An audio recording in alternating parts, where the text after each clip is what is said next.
Welcome to English world. आज हम देखेंगे एडजेक्टिव।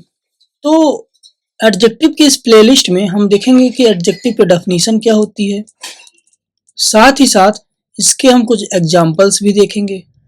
एडजेक्टिव में हम ये भी देखेंगे कि एडजेक्टिव कैसे कैसे यूज होता है, किस टर्म में आता है, एडजेक्टिव का यूज किस तरीके से होता है, और हम इनके कुछ टाइप्स भी देखेंगे। आई होप इतनी बात आपको समझ में आ गई होगी। तो चलिए आगे बढ़ते हैं। तो टॉपिक है हमारा एडजेक्टिव। इसको हिंदी में विशेषण बोलते हैं।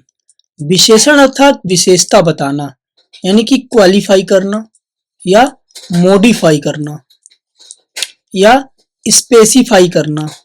यानी कि इसमें हम पढ़ेंगे कि कोई चीज किसी चीज की विशेषता बताएगी। अब कौन किसी की विशेषता बताएगी, कैसे होगा, उसको हम डेफिनेशन यानी कि परिभाषा से हम समझेंगे। तो देखो बच्चों, a word which qualifies a noun और अ प्रोनाउन कॉल्ड एडजेक्टिव। मतलब एक ऐसा शब्द हो जाए जो नाउन और प्रोनाउन को क्या कर दे बच्चों, क्वालिफाई कर दे। क्वालिफाई का मतलब विशेषता बता दे, ठीक है। तो उसी को हम क्या बोल देते हैं, एडजेक्टिव। या दूसरे शब्दों में क्वालिफाइंग वर्ड्स आर एडजेक्टिव। विशेषता बताने वाले शब्दों को ही हम क्या कहते हैं, एडजेक्टिव या विशेषण कहते हैं। आई होप इतनी बात आपके समझ में आ गई होगी। एग्जाम्पल से देख लेंगे। ब्यूटीफुल सुंदर, इंडस्ट्रियस परिश्रमी, रेड लाल, बिग बड़ा, ग्रीक। देखो बच्चों, ग्रीस लोग होते हैं, यूनानी लोग होते हैं, तो उन्हीं को तो ग्रीक बोलते हैं, ठीक है। ऐसे कहने का मतलब ये है बच्चों कि ये ऐसे शब्द हो गए, ये ऐसे एग्जाम्पल्स हो गए जो किसी न किसी चीज की विशेषता बता रहे हैं। कैसे देखो, जैसे कह दे यू आर ब्यूटीफुल, तुम बहुत सुंदर हो। यू आर इंडस्ट्रियस, आप मेहनती हो। दिस बुक इज रेड, यह किताब लाल है। दिस हाउस इज बिग, यह घर बड़ा है। यू आर ग्रीक, आप यूनानी व्यक्ति हो। ऐसे आई होप इतनी बात आपके समझ में आ गई होगी।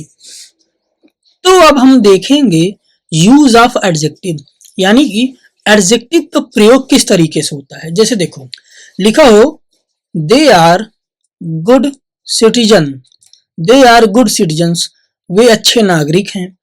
लिखा हो यू आर ब्यूटीफुल, तो देखो ये सिटीजन क्या है बच्चों, नाउन है। अब इसके पहले एक वर्ड आ रहा है, इस यही क्या है बच्चों, एडजेक्टिव। और यहाँ देखो बच्चों क्या ब्यूटीफुल, ये क्या है बच्चों, एडजेक्टिव है। यहाँ पर बच्चों इन दोनों सेंटेंसेस में एडजेक्टिव दो अलग अलग तरीके से आई है। नाउन के पहले आई है और एक नाउन के बिना आई है।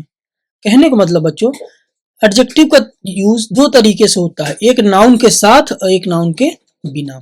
तो देखो बच्चों, जब कभी भी किसी नाउन के पहले एडजेक्टिव आ जाए, ये नाउन है, इसके पहले बच्चों एडजेक्टिव डर्टी और वाइट आई है, जान लो उसका यूज किस तरीके से हुआ, एट्रीब्यूटिव, ठीक है। और जब कभी भी नाउन के पहले एडजेक्टिव ना आए तो उसको हम क्या बोल देते हैं बच्चों, प्रेडिकेटिव यूज हुआ है। कैसे, देखो बच्चों और डीप में समझते हैं। यहाँ पर बच्चों ए आया है, यहाँ पर भी ए आया है, कहीं कहीं पर एन आया होगा, कहीं पर द आया होगा। तो बच्चों ए एंड द बच्चों ये क्या होते हैं, आर्टिकल होते हैं, ठीक है। आर्टिकल को आर्टिकल के टॉपिक में समझेंगे या इनको डिटरमाइनर के टॉपिक में समझेंगे, ठीक है। ये भी बच्चों एडजेक्टिव की तरह ही काम करते हैं, लेकिन बच्चों ये एग्जैक्टली क्या होते हैं इनको हम इनके टॉपिक में ही समझेंगे। लेकिन बच्चों जनरली आप जान लो, ये कभी भी नाउन या नाउन फ्रेज के पहले आते हैं, ठीक है। यहाँ पर आप देखोगे ये क्या बच्चों, व्हाइट कैट नाउन फ्रेज है। डर्टी डॉग ये क्या है, ये बच्चों ये भी नाउन फ्रेज है। और इसके पहले देखो बच्चों ये क्या है, आर्टिकल ए आया है, ठीक है ना। आर्टिकल के बारे में आपको आर्टिकल के टॉपिक में मिलेगा, वहां पर आप ए और एन और द इनको डीप में बच्चों आप पढ़ोगे भी, ठीक है। चलिए आज के लिए इतना ही बच्चों, धन्यवाद।